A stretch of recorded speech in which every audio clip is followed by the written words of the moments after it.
Now, Aberdeen are clearly, evidently, the second best team in the country right now. Yeah. There's no debating that. Look, Philip Clement, as we sit here, right, it's toast. He's done. He's cooked. If I'm honest, I was more worried about the Atalanta game than the Dortmund game, so I will be watching Great. this.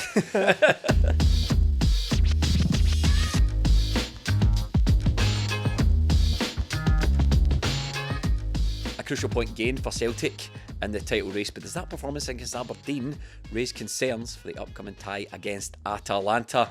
I'm your host Jamie, and I'm joined by a couple of donuts on the podcast this week. Oh. There you go, Stephen. How's it going? Melly. Yes. It was a game of two halves against. Yeah. Admirably.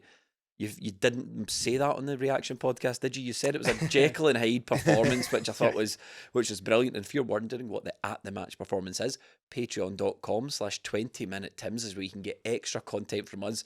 Atalanta, we had them scouted. We're going to have pre-match, we're going to have post-match, we're going to have writing, and that's just for Atalanta. It's all season long.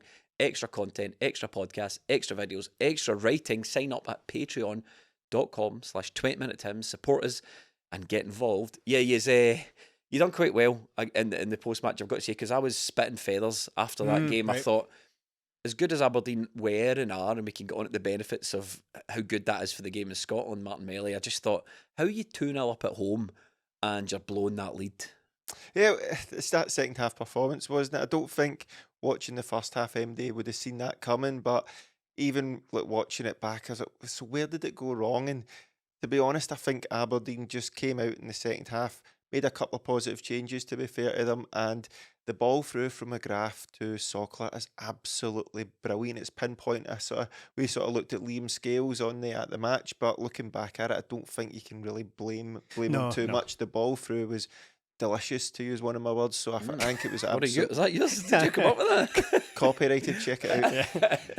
So I thought that the ball through, and just from that, they sort of gained a bit of belief there, and they just got the second goal, and it just sort of snowballed from that. So it just became, I don't even think before they got the first goal they'd really created anything. It was just a brilliant piece of play that got them back into the match, and because they'd played so well this season, I think the belief came for them. Yeah, Brendan Rodgers wasn't really entertaining any of the "it's really good for Scottish football" stuff after the game. He was quite annoyed, wasn't he? I think he used the word careless a number of times about Celtic's second half performance, and I have to agree with that. Yeah, you can talk about Aberdeen were good, and I've seen a few debates afterwards. We were tagged in a few things on X, which is a great platform, by the way. Check it out. It is in no way a dystopian right-wing hellscape. It's not at all. Worth every penny. It's worth absolutely every penny. Thanks, Elon. But we were tagged in a few things, and it was some funny debates that were happening over whether or not Aberdeen's percentage of possession referred to whether or not they had a good game or not, whether it proved it otherwise. But to be honest, I don't really look an awful lot into that. I think going 2-0 down at the home of the champions and coming back and winning the second half and getting a draw, having the ball in the net 3 times, albeit one was chopped off, I think that is a good performance by anyone's standards in Scotland. So I think they were very good. But I think Celtic kind of added to that a little bit in the fact that they just fell apart. Now, take nothing away from Aberdeen. As you say, Millie, they made positive changes. They actually went for it. And despite the fact that, they didn't have a huge amount of possession in the game, sitting back and trying to hit on the break, which was effective for them, that's a perfectly valid approach to a game of football. That's not cheating. That's something you can do to approach to benefit your style in a game. They looked dangerous on the break. Celtic looked fragile at times whenever they broke away, and it worked for them. So it was a good result and a good performance. That said, Celtic, as I said, did kind of add to that by being a little bit shambolic, a little bit fragile at the back. I think Callum McGregor gave the ball away a couple of times, so did Alex Baye, so did I think Trusty looked a little bit shaky at times as well. So I understood Brendan Rodgers' frustrations. It's a couple of points dropped. Look, we were never going to go all season winning every single game. I know it's not impossible to go unbeaten, as we've seen in the very recent past, but it was very unlikely we're going to win every single game on the march to a trophy, or a title rather. So it's one of those occasions where it hasn't really worked out for Celtic, but I thought Aberdeen were worth it in the end. I think people have been too kind though, Melly, to this Aberdeen. I know they've got a new manager and they've played well and they're unbeaten for the rest of they're unbeaten so far in the season and they remain unbeaten, but Celtic got way more quality there, and I think people were crediting Aberdeen with raising their game, coming to Celtic Park and playing really well. But my beef is with the Celtic performance, and I think Celtic, as Stephen said, were careless. I think they're players that are not good enough. I'm slightly concerned that the post-Dortmund form has been really bad, and one of my concerns from the Dortmund hammering, and we've got another one potentially on the horizon, was that could upset the confidence of the Celtic team. I'm now starting to look at some of the recruitment and Bailly and Trusty and think to myself, are those guys adequate replacements for the guys that have come out the side? Because those guys, to me, look a wee bit shaky. We can talk about Bailly. He was pushed off the ball. I thought he was really scrappy, really messy in the game. So as much as Aberdeen were good, I think Celtic got enough talent there to be a whole lot better. And the Ross County performance wasn't that good. That's the first return game back to Celtic Park. And you think to yourself, is there nothing about the Celtic team that are like, right, we were playing really, really well pre-Dortmund. Let's get back to those pre-Dortmund levels. And I was expecting to see it. I was expecting Celtic to really raise their game, an opportunity to do so against Aberdeen. I don't think we really did that. No, I was thinking about this yesterday watching the Chelsea-Liverpool game, and there was a couple of players on each team who didn't start, who were guys that were away with Argentina and the likes that didn't get back till Thursday, and then you see like Trusty's playing for Celtic. So I think it's one of those games that comes post-international break where your squad's probably not back together till Friday. You're going into it and it's a big game for Celtic and Aberdeen. So a wee bit disjointed in that. And lots of miles in the legs, Brendan said, which I just thought that is absolute nonsense. Yeah, well, there's a lot of players that were away with Celtic, like Maeda and Hatate, get back late as well, but they didn't play, but it's still the travel that they don't get back till late on. So you can sort of level that at Celtic and go, do you know what, fair enough, Aberdeen sort of maybe in the same boat, maybe not as far for some of those guys, but it was a big game. And can I just stop you there? Because what it might sound like to someone is going, yeah, dropping points isn't great, but it's okay because these guys travelled and they got back late and they were tired. There was international stuff, but utter woke nonsense. Is that what we're saying already? It sounds to me rather modern and rather woke, because what somebody listening to this podcast might say was, "Oh, was Hatate tired? Boo hoo hoo." Play Luke McCowan instead. Or was Maeda tired? Boo hoo hoo. Start James Forrest or Palmer. That's why Lewis Palmer scored a scorching hat trick in the previous game against Sligo as well. So there you go. So that's the reason you have a squad. If guys come back tired, and it's just like, well, why are you just running with the same thing? We're here to we're here to compete in all fronts, and we need a squad to do that. But then you don't use the squad. You just play the same guys that return for international break tired. You drop points, you go, they were tired. It's kind of like, it doesn't really stack up for me. Yeah, it's fair enough, but it's guys like Trusty, who are you going to play Stephen Welsh or Nawrocki? I don't think that's a possibility. Then now a club they're being paid, and Brendan's got them. You know, this is. Well, mate, you've said they're not good enough on this podcast, so do you want to then put them into a big game? Well, I think what the point I'm making is after the match, it's not okay to say, yeah, Trusty was pissed, but he was tired. I just think there needs to be utilisation of the squad. Maybe Trusty's a bad example because we know we're bereft at centre half. But at what cost? Play these squad players. With Stephen Welsh, we know he's just not got it at all, and Nawrocki, we're bereft there, fine, Trusty. But on the case of Hatate being tired and Maeda being tired, I think we had options there that Brendan could have maybe made a judgment call on them. Possibly, but they both substituted and the guys came on. But I think the biggest problem for me was the Celtic weren't clinical. Now, they did get rattled a bit in the second half once Aberdeen got themselves back into it, but the game should have been out of sight. And we're talking about it on At The Match. It wasn't Celtic passed up a barrel load of chances. They did create a lot, but it's when they get into that 2-0 lead, the third goal, as we know, 2-0 is the most dangerous scoreline in football. Brendan said that after the game as well. He dropped one, Jesus. So it was that third goal, and it was guys like Kuhn just taking that extra touch to have the shot. There was that lack of ruthlessness in the final third where Celtic could have had Aberdeen dead and buried. And because we have looked a wee bit suspect defensively when we do get a bit rattled, then you need that sort of cushion, and I don't think 2-0 was a big enough cushion for us going into that second half, especially with the sort of drop-off we had. But Aberdeen came into it, and it's the same as the Falkirk game. When they did come into it, it wasn't through luck. It was because they played a style of football and they have a way of playing. And again, when they get forward, they get bodies forward and they have a plan. It's not just out to the left back, punt it down there and see what comes out. They do have an actual plan. So, and with, as you said, Alex Bailly, there was a guy from a different youth development than Barcelona, I think a lot of people will be writing them off already because I haven't been impressed with him. It's even just the basics with him, where he's running past the ball and slipping over, just basic things like that. His technique's good, but is his technique as good as a guy I'd expect coming from that level? No, still time for him, but I'd expect more from him. What I would say about Bailly is that his introduction to the Celtic team has been quite tough. Now, apart from St Johnstone, which was a 6-0 win, I think he only came off the bench in that game. Every other game he's played so far has been quite challenging. So I'm thinking Falkirk, Borussia Dortmund, of course, we only played at half. Then there's Ross County. Now this, they've all been quite tough games for Celtic. Sligo.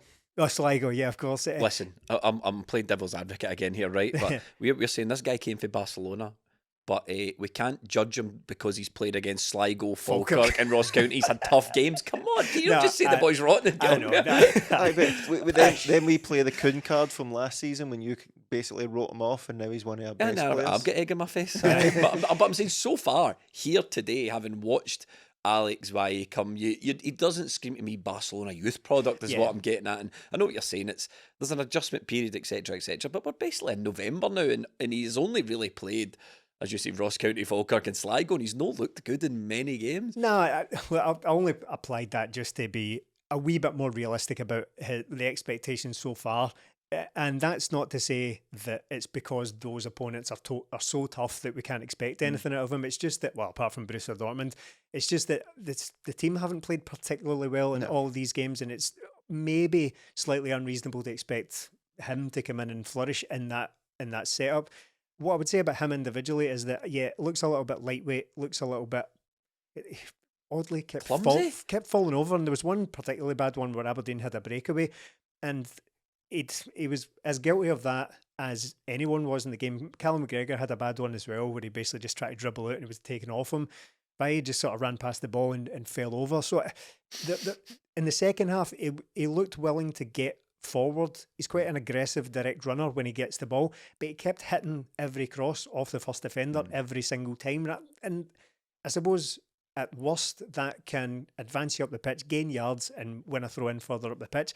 But that's been charitable. What you're really looking at is you want crosses to arrive in the box rather than winning throw in. So it's been a strange start for him. I don't think he's been great by any means, and I'm left wondering, despite the fact that it's early days for him and I wouldn't go writing him off, I do wonder, and I said this on At the Match, if you have questions over Greg Taylor, and I think that's a valid position to take, I think you can hold the position that Greg Taylor has been very good for Celtic, but you would like things to be answered in the left back positions, such as maybe more strength, more height, more speed, more whatever it is, power. More power. That's a word Brendan Rodgers has used several times.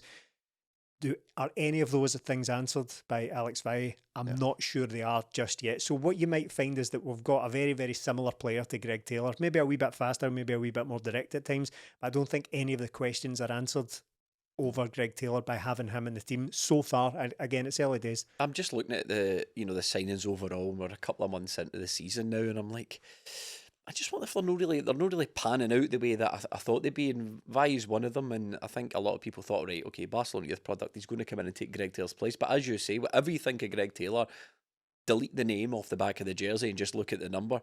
Does player B solve the problems presented by player A? Nah, it sort of doesn't look like that. And when I was sort of being, I'm feeling a bit belligerent this week. It must be the 2 weeks off I've had. But when I'm talking about Trusty, I just think to myself, he doesn't look to me like a £6 million Premier League experienced international defender. He looks shaky. He looks a wee bit unreliable at the back. I think people are saying don't judge him till he plays on the left-hand side, but as you pointed out, he sort of has played on the left-hand side and he's played on the right-hand side of centre-half, and he's never given me that even close, Melly, to the assuredness I get with Cameron Carter-Vickers. He's kind of letting games...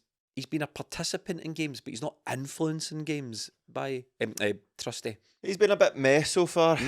We do a meh, Rika. Yeah, we can brand this with the international, but he doesn't play too often. He gets in a lot of squads, but he doesn't play. So we're looking at him, and look, so far it's been okay, but we're looking for a bit more for our money. But I think time will tell on that, whether he does. I think Carter Vickers being alongside him makes everybody look better, like we always say. But what you're looking from him is the basics, and would he be a good partner for Cam and Carter Vickers? And I still think there is a player there to be had. I just I want to see more of it. There was points in the game where I thought he looked really strong, and then there's points I think he looks really weak. So I want to see more of the strong bits coming out, and he did in the second half towards the end. That he was very willing. He was taking a lot of chances by staying forward at second balls and corners. So I think he is trying to do his best there. It's just maybe not worked out for him, but time will tell. I still think he'll be decent enough. The trouble with Trusty's profile coming to Celtic is that, yes, he was Premier League experienced, and he'd been at Arsenal a wee bit younger as well, then went back to the USA. So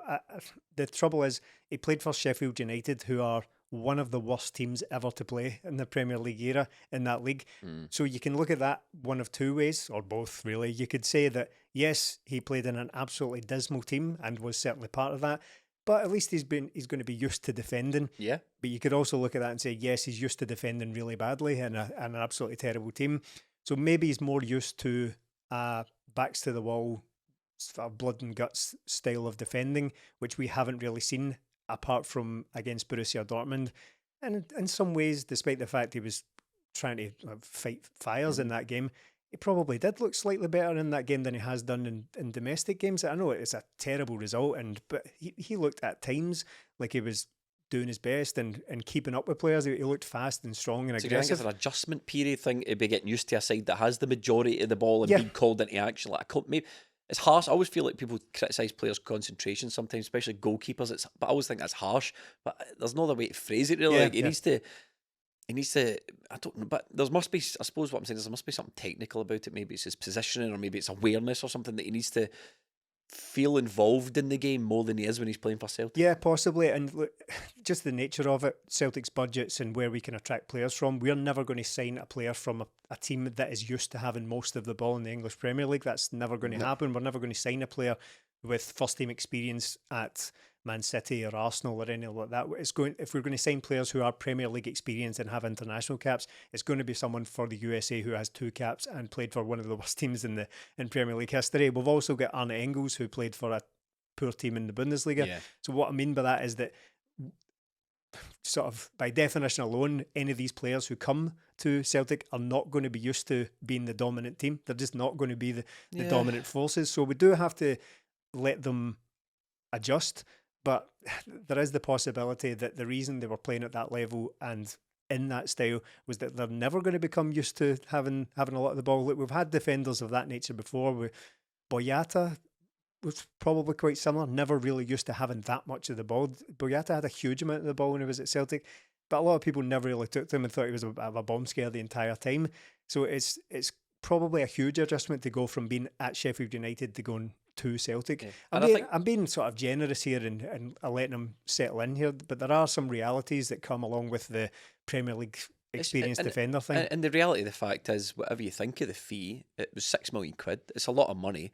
He's there to offer support to Cameron Carter-Vickers, but to me there looks like it's another quite a stark drop-off, and that's a problem we've had historically with Celtic, where we have a player, and we've saw the team struggle in recent years with this. In fact, we were talking about it last year.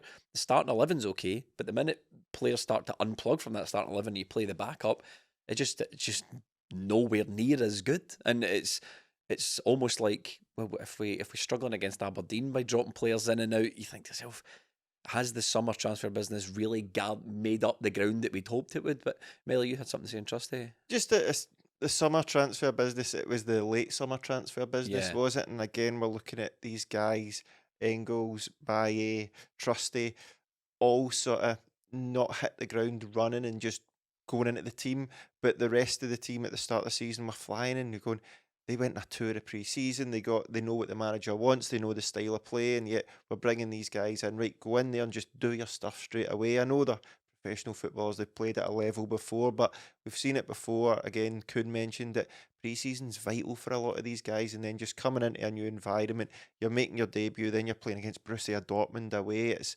unforgiving, but this is the big leagues. Well, it's not the big leagues, but it's the big games you want to be involved in. So I think a wee adjustment period, and again, like a lot of teams maybe will not get to see the best of this until sort of the end of the year into the new year, but that's the price you pay for doing your business so late.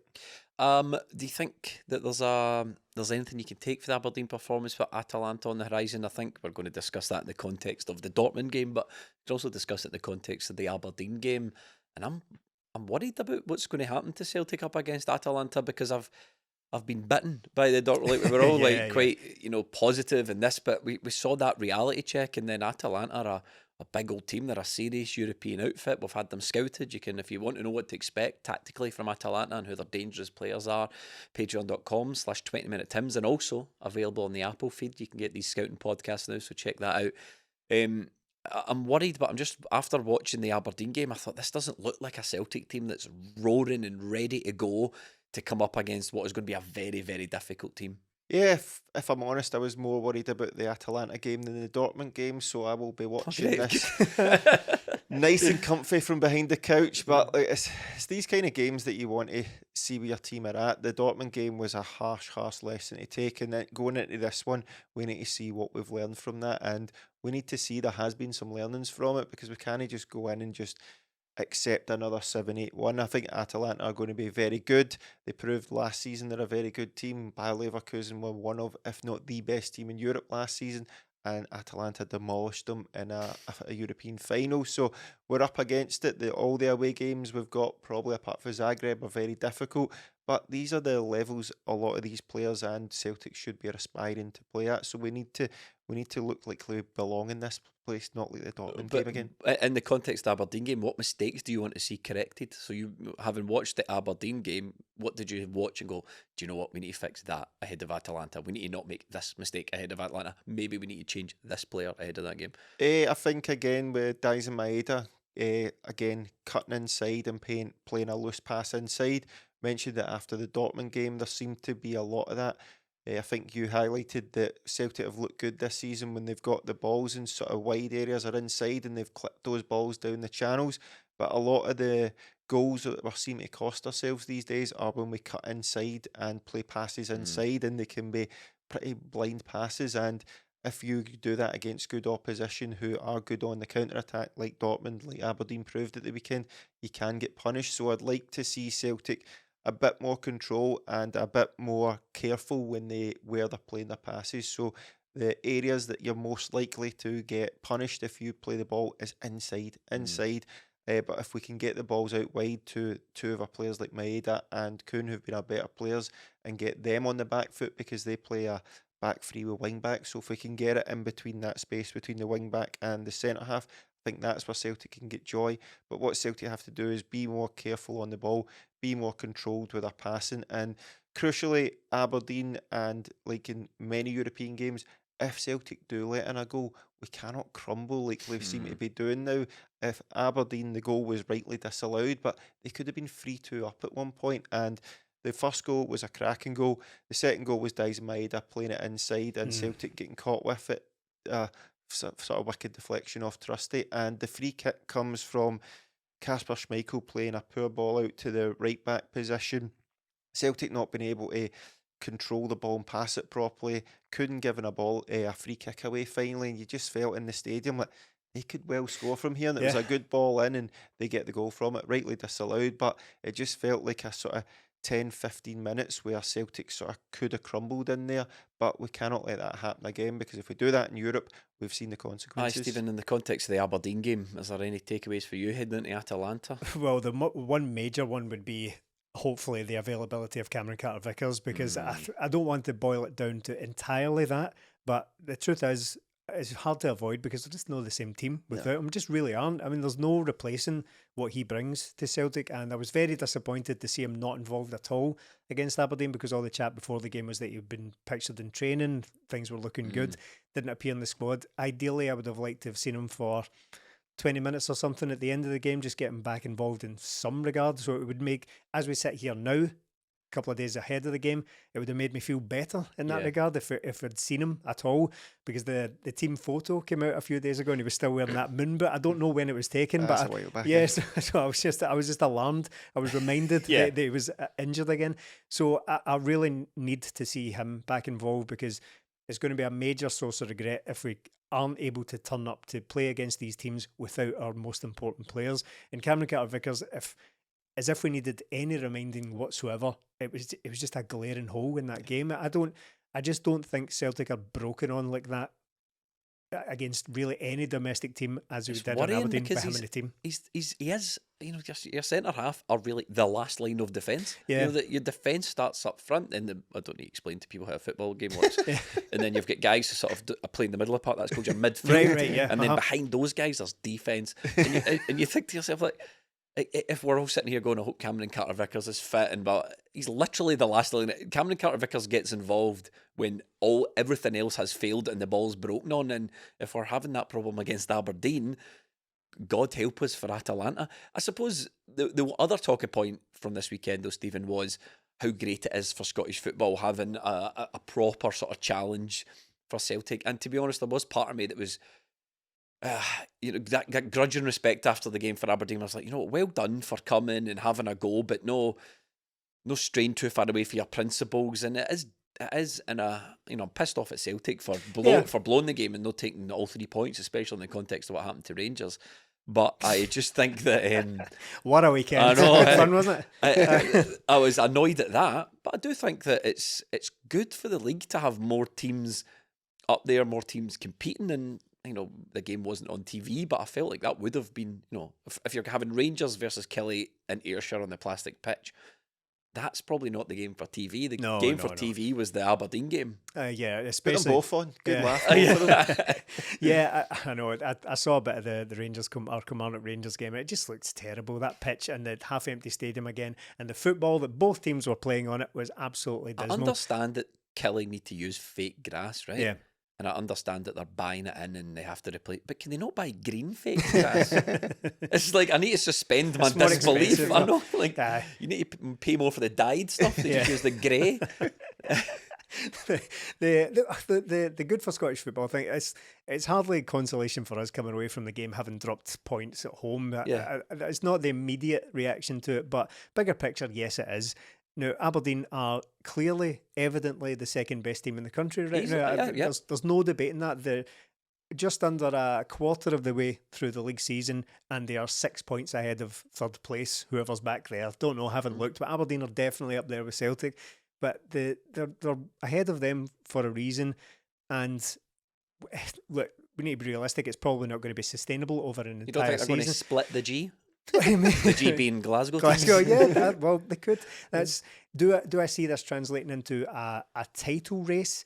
Not just yet. I mean, it looks good, but the reality of an entire season of that is fairly unproven. It hasn't really been done for a long time since Hearts did that. No. And I had to roll my eyes. I was almost about to subscribe and pay them money so I could make a comment. But there was a Rangers podcast that I took in. I consumed after the game, right? And they were saying, Hearts did it ages ago, but they fell off a cliff after that. I was like, oh, no, Bears. They finished second that season, did they not? So what happened to you? So they could very well split the G. Do I see it translating into a title race at this stage? Probably not. And I think they will still probably find it difficult to finish second. But they look the real deal for now. And could they just get to a point where they're on a good enough run? Bad times will come for a team like Aberdeen. That will definitely happen. But could they go on a good enough run so they could get to January, maybe make another couple of sensible signings, get another couple of the manager's guys in there? Could they make a real run for second? I could see that. It does seem like a considered managerial appointment. Aberdeen have thought about this and went, okay, this guy sort of suits what we're trying to do. He's an up-and-coming manager. They've went out. They crucially provided them, obviously, with some key players that he required to make the team work.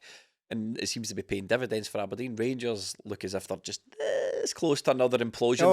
They're on that cycle where they're the best, and then the summer comes, and then they have a bad start to the league, and then they sack the manager. That cycle that's been going on, Rangers are on the sort of very verge of the 4-year deal handed out in August, Jamie. Well, that's it. I know.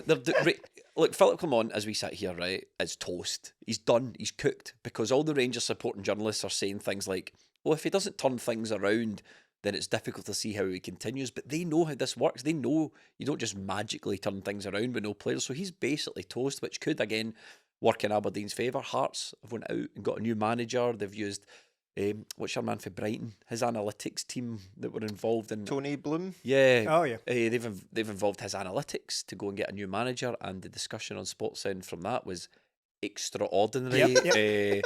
imagine, if you can, handing an iPhone to a Victorian.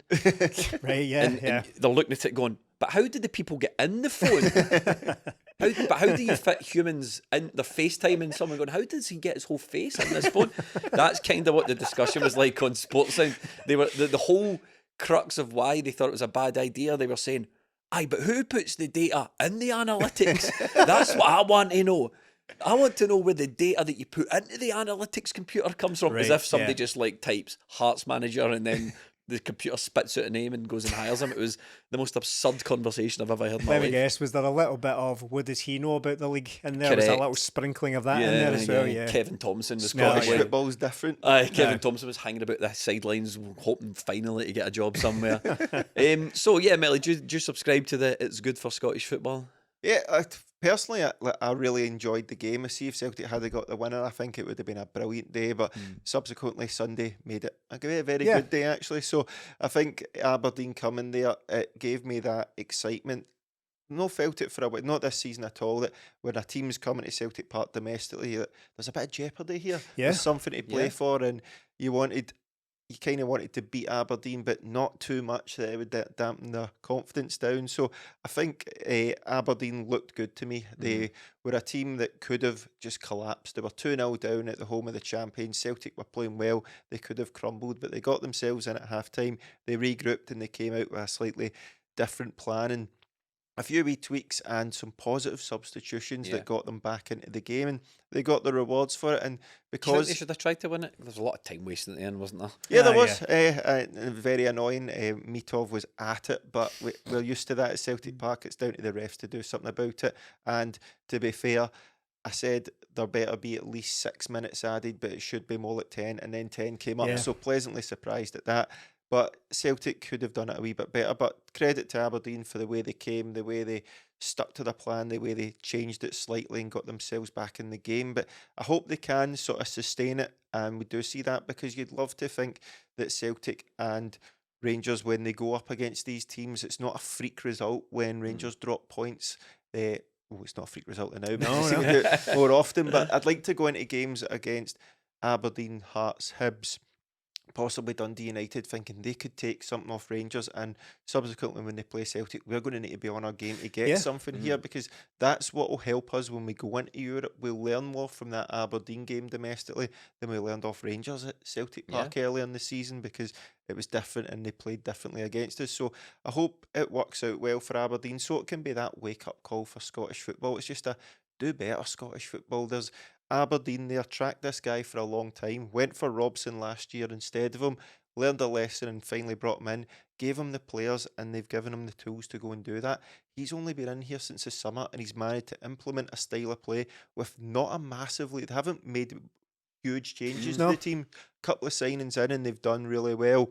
An unbookable signing as well, by Oh, the way. yes. That was, Jesus. was it Nielsen or something? Don't that know was how he playing? got away with it for Aye. all that time, but he finally got booked for his 18th foul. But they've brought these guys in and they've done something remarkable. They've won every single game up to the weekend. They've got a plan, and it seems to be, right, go and do that. And I'm looking at the rest of Scottish football, including the national team, including Celtic, like Rangers, just do better. There is ways to go about this. We don't have to go through the whole usual of sack a manager, bring in somebody that will keep us in the league. It's sad to see at the bottom of the table that Hibs are down there. Funny to see Hearts there, but that shouldn't be the case. Yeah. It should not be the case. We should have Hibs, Hearts, Aberdeen, Dundee United. All the teams, maybe bar the teams with the least amount of money, even them, there is good managers out there. Ange Postecoglou proves that. Jimmy Tillene proves that. These guys aren't ungettable for Scottish football. Go out and get guys that have a plan, have a way of playing, and you get the rewards for it. It doesn't need to be that hard, but we seem to be making it hard. So hopefully Aberdeen keep this up, and it can be a lesson for Scottish football that you can go to places like Celtic Park, play your game, and get something there. St Johnson made an interesting appointment as well, so maybe this is the Yeah. kind of turn of the tide. Simon Valacari, as I live and breathe, former Motherwell ace, hadn't heard the name in years. So rewind the clock. We sat here a couple of weeks ago, just having hammered St Johnston. Seems like a one. Just mentally for me, it seems like a totally different period of time, because that Dortmund one was so difficult to take, and I'm still dealing with it, right? But we just hammered St Johnstone, and we were sitting here in this podcast studio going, God, preparation doesn't get any better. Idiocy, when you think about it, sheer idiocy, right? The preparation can't be any better. Look at all these transferable skills we've got, and we've signed Engels at 11 million, and he looks the business, and this is happening. Dyson is unstoppable. Dyson They is the cannot cheat deal with code. him. He's the cheat code, right? And it was like unbelievable. And then we go to Dortmund, get slapped about, the biggest reality check ever. So off the back of this game, which is a draw against Aberdeen, where we didn't perform well, I suppose we need to have the same question. Like, how does that lie for preparation to play Atalanta? Because 1 week we're playing the Champions League finalists, the next game we're playing the Europa League winners, and it's I'm terrified. Can I just shock you? I think draws are better preparation, despite what I said earlier Yeah. about 6-0 wins. Yeah, Yeah, that's I exactly what think it can't be any worse. no. I suppose it's a very interesting contrast going into the game because of the completely different approaches we took based on the now dented confidence we have in the team. Now that's bound to happen. Celtic were absolutely flying at that point, and it culminated in a massive 6-0 win over St Johnstone. We thought we are untouchable here. We can take on anyone, including Borussia Dortmund, Champions League finalists. So what? They finished 5th in the league. That's what the pattern we were hitting out with at the time. Now, a few weeks on, Jamie, you've already mentioned the form has taken a bit of a dip. Even Ross County, so even the wins, well, one win since Borussia Dortmund wasn't that great. Now we've had a draw. So the confidence has taken a bit of a temporary dent, and now we are using that as the potential preparation for another tough game. I suppose you could look at it in the same way that Melly mentioned there. Is that a better preparation, as much as we're joking, now that we've seen that Celtic can be exposed a little bit by a team like Aberdeen? And don't get me wrong, look, Celtic should have, I agreed with Brendan Rodgers after the game, we should have won that game, had the chances to win it, and should have been less careless. But the fact is, Aberdeen did get that result. So now that we've seen Celtic a little bit exposed, looking a little bit fragile on the break, hopefully Cameron Carter-Vickers is back, but as it stands, we don't know. Is that something we can actually point to, or rather Brendan Rodgers and the coaching staff can point to it and actually work on something, rather than everyone floating off to the heavens and like, oh, we're 6-0 winners and all that? Is it something we need to sit down and say, look, stuff to work on here? Can I be belligerent again, right? By all means. Are you really saying, right, for the benefit of the listener here, right, are you really saying being pish against Aberdeen might actually work in our favour against Atalanta? I'm trying. Because honestly, as much as we're flying and battering a team 6-0, right, is better for you going into a Champions League game, despite the fact we got battered. So In as some much as ways, you're trying to it's- play the positives, I'm looking at us going, we're pretty shite against Aberdeen, and we're coming up against a team that, if we're that shite again, are going to absolutely run over the top of us, double figures. That's the contrast I'm making, though. In some ways, it's better to be going in flying and scoring loads of goals. But what I suppose I'm trying to get is that, did that give us a false sense of our own invincibility by playing like that? Oh, okay. And now we've had that punctured a little bit. Maybe is that going to recalibrate the expectations here and make us approach the game differently? No, I think Borussia Dortmund should have done that anyway. Forget Aberdeen. The way the Borussia Dortmund game played out should have called for an entire reset of how we approach these games anyway, and we can only hope, based on the lengthy discussions we had a couple of weeks ago on that game, that is going to be the approach. I mean, it'd be a stretch of me, it'd be optimistic in the extreme to say that, yeah, those 2 goals and the third one that get chopped off, those have really set us up extremely well for a Champions League run. But what I'm hoping is that Brendan Rodgers is sufficiently annoyed by the second half performance in that game and by some of the individuals involved that we've actually sat down this week and thought, right, this needs to be ironed out, rather than all just getting carried away with Look, it. let me tell you where I am. I think All that right, Bannatyne. Yeah, there we go. I'm out, right, as far as Celtic beating top European teams are going. I think that Dortmund result was so damaging to Celtic and so damaging to the psyche of the team that I'm preparing for another absolute hammering in Atalanta. Right. And I don't think that there's nothing that tells me that. In fact, I'm more worried the other way. I think that the Celtic team are now have maybe lost a lot of confidence in their own ability in these games. And the problem is, to get anything out of these games, you need to play with confidence. You need to play with bravery. And if Celtic have lost that, which I think they probably have, I just don't see any hope for us in this Atalanta game, in all honesty. And I think if Brendan changes his approach, like Stephen suggested, we might see a different approach. And I think he does. But Brendan was out after the game saying, I don't need to change my approach. So I'm very, very, very interested to see how, because it's a real test for Brendan, because if he goes out, doesn't change his approach, and we get hammered twice, like that 1-2 punch, and you need to be really, really resilient as a team to go into a game and get hammered and then go again. And the fairy tale is we get knocked down, but we got back up and won the game. But that's getting knocked down, getting back up, and getting punched back down again. And nobody wants that, and that's my worry.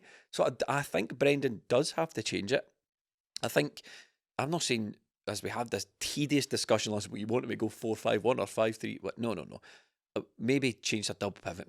Maybe be a bit more careful with the ball. Maybe not be so gung-ho. Maybe try and do what teams do against us. Stay in the game for, don't stand on the halfway line against the fastest players in Europe. Just sort of do something where, look, we're going to try and contain this for 20 minutes, then we're going to feel our way into the game. I think that's probably the best approach for this game. I don't think, realistically, I would be hypocritical to say that anything we learn from, or anything that happens in Scottish football, can be transferred to Dortmund, because I think that's the big problem. The big problem is, this is one thing, that's something else, and these games exist way out with the parameters of what we face in Scottish football, that a win, a loss, or a draw at home, technically, in the game, as far as learning things, probably doesn't do anything for you. Confidence-wise, you probably do want to be going off in the back of a win just so you feel good about yourself, And on an individual basis, the players will be thinking, I played really well. I tried a couple of those passes that I've been thinking about and they really came off, or the manager's been asking me to do this and I did it in the game and it worked and it paid off. So there's these things that the confidence that the players can take. I think technically for the manager, I suppose if the manager's seen things in the Aberdeen game that he thought about trying in Atalanta and they didn't work against Aberdeen, then he would probably say, well, do you know what? I'm not going to try that. I'll try something else. And there's probably a few wee tweaks with team selection he'd probably want to make if he could. But I don't hold out much hope for Atalanta. I'm crushed. I'm broken, Melly. I see that. It's difficult because I think Celtic could... I'm not keeping the hail. No. That was last season. Was it gone off keeping the hail? I've gone off keeping the hail. Looking at the Aberdeen game, what Stephen said, we can learn some things. When we're in domestic football, we don't get challenged, and then when we are challenged, we go, right, there's nothing we can learn from it. That Aberdeen game, if we got that challenge more often, I think we'd be able to learn from it more, because it would become the norm more to us and we'd be able to cut certain things out. I think Brendan Rodgers will be able to say to the players, what we done in Dortmund, we cannot do things like that again, and we done the same thing against Aberdeen and it cost us, so you're going to cost ourselves goals no matter where you do that. The Atalanta game, I think if Celtic change things, if they play to their maximum possibly, if they do everything right, we could still come out getting beat fairly handsomely in it. So I think it's going to be a very difficult game. I don't know what we can do to sort of stem it. I would like to see us be braver on the ball. I would like to see us suffer a bit and not look like we're going to collapse in the game. Like I said, if we do go a goal down, I don't want to see for the next 15 minutes utter panic. So I just don't want to see that flow of goals that we see happening with Celtic in Europe. I'm really struggling to see how Celtic go about this. Look, I think Celtic can go and get a result. Do I believe we will? No, I don't. I just think Atalanta are way above where we are, and even if Atalanta have an off night, I still think they will have the individual players like Dortmund did to rip us apart in numerous ways. So no looking forward to it. It's going to be a very, very difficult game, but I do want to see a much better performance, and I want to see what we can do in the rest of the games in this after this. I've not been able to articulate this idea very well, Stephen, but I think part of the problem with Celtic in Europe is Celtic present as a strong, really well put together, really well performing team, and that's what we turned up to Dortmund being champions. We turned up to Dortmund having smashed in our last Champions League game domestically, absolutely mauling teams. So Dortmund are like eye on the prize here. We need to be really careful because they can hurt us. So Dortmund turn up fully prepped, fully ready to go. Early goal, they're like, this is brilliant, they're flying and all that sort of stuff. And I think that's part of the problem. Celtic come with that mentality of having to play a certain way. We turn up with the mentality of having to play like champions, like play on the front foot, like take the game. Dortmund go, these guys are going to take the game to us, and it was just a complete mismatch. And after the game, Dortmund probably went, well, that was a lot easier than we thought. Yeah. And I think the benefit, if there is one, is potentially Atalanta would have watched us in that Dortmund game and going, well, do you know what? They're not as good as... We'd watched them domestically. We watched them in their first Champions League game. The team, keen listeners will remember, or spot, that I've forgotten who we played in the first night. Bratislava, Yes, they would have watched us in the Bratislava game, right? They could hurt us. Watched us in the Dortmund game, going, do you know what? Maybe they're not as good as we thought we were. That's probably the only benefit I think I can take. But I think when we're on the discussion of what can Celtic do, I think we need to be... It's become a cliche, the games are won in midfield, but I want to see our midfielders leave blood and snotters on the pitch because they are We in... say snotters on this podcast so much. They are in for a real game, and I want to see Arne Engels show me that he's worth £11 million because I'm honestly yet to be convinced, and I know there's a long time to go and I'm not writing him off, but it was an £11 million signing, and when he first signed, we go, well, that's the price you pay for players. It's not the price Celtic pay for players. That's a very, very, very, very, very expensive signing that we've signed there. And for me, I want to see a player like that be head and shoulders above everyone else in the team. I want him to be... And you want an example of what that looks like? It looks like Matt O'Reilly, who very quickly became one of the best players in our team. And Jota. It's not like some mythical figure. I just want him to be clearly the best player in the team and help us out more in these big games. And I think he needs to do that. He's playing a wee bit inside himself, I think. Yeah, what a troubling image. Yeah, weird, isn't it? So we've moved on from hoping that playing terribly in the second half against Aberdeen helps us out against Atalanta to the hoping that the element of surprise, hoping that we're better than what we showed against Correct, Borussia Dortmund. a real just Trojan throws horse performance. They think we're completely off. pish, so might take the foot off the gas. Correct. Oh, we've got so many chances here. Arne Engels, right?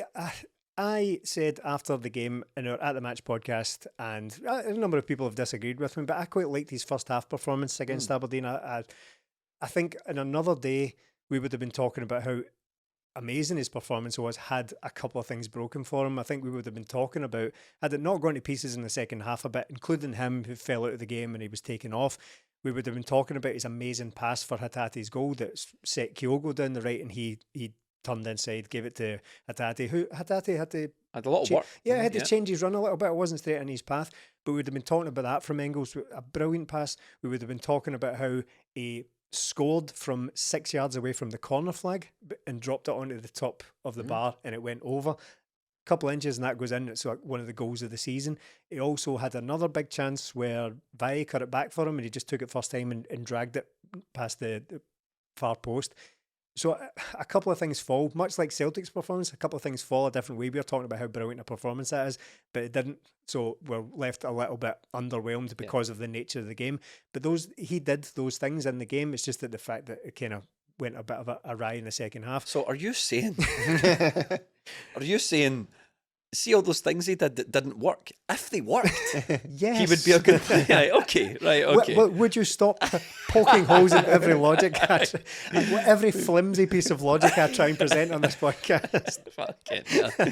Will you stop spitting peas through this thin piece of paper I'm putting together as logic in here? Right, so again... Is he worth £11 million so far?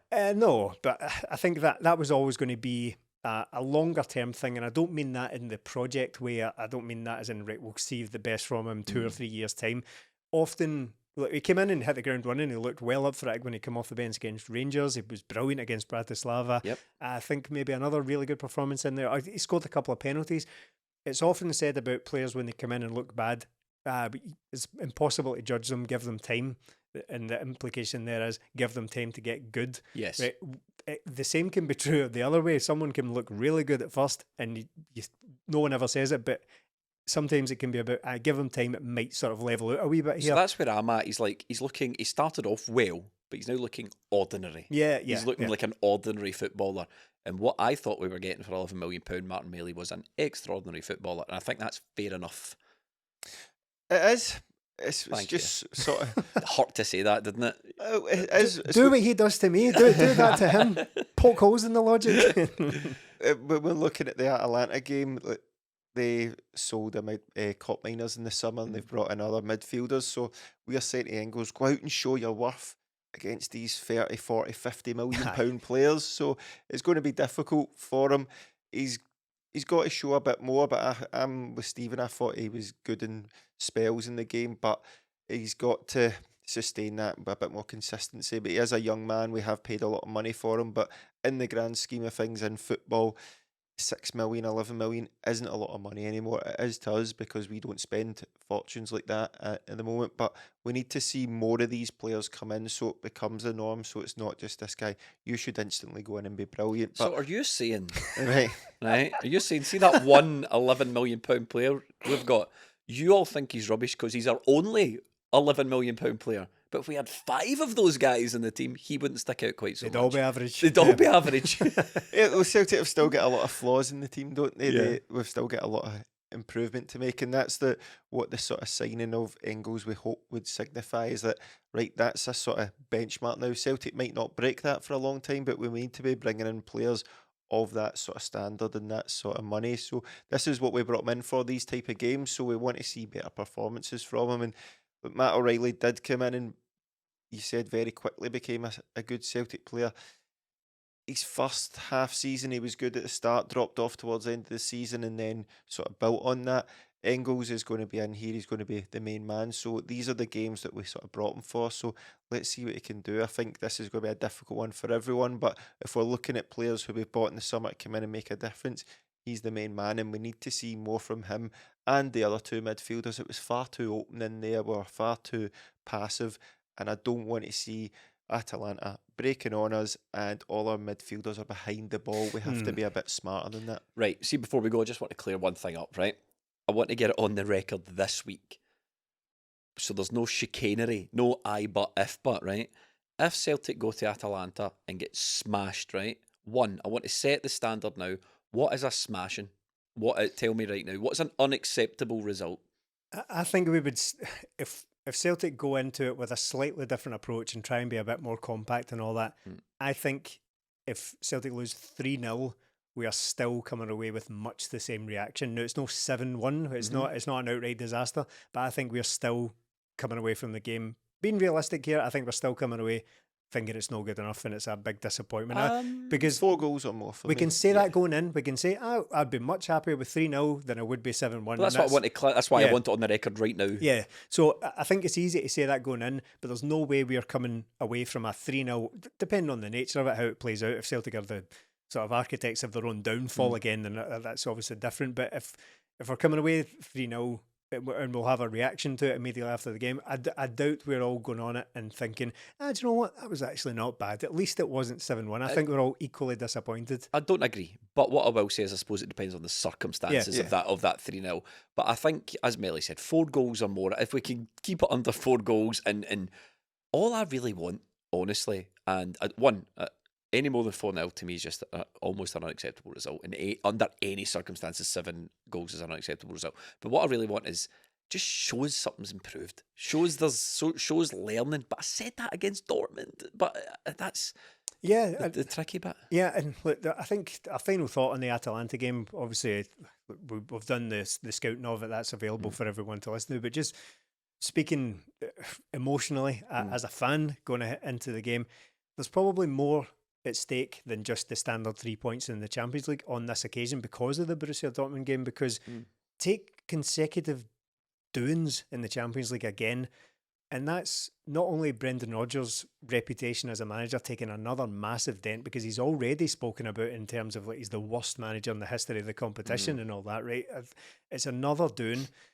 He's not going to enjoy that at all. There's another dent to the maybe facade that we have as being a Champions League club, and to take consecutive doings, I think, would be a big blow to that. And there was a couple of things I didn't really like about the reaction to the Dortmund game. Not so much the reaction, but the chat from Rodgers after the game was that you've already referenced the thing about my approach is my approach. I'm not going to change that.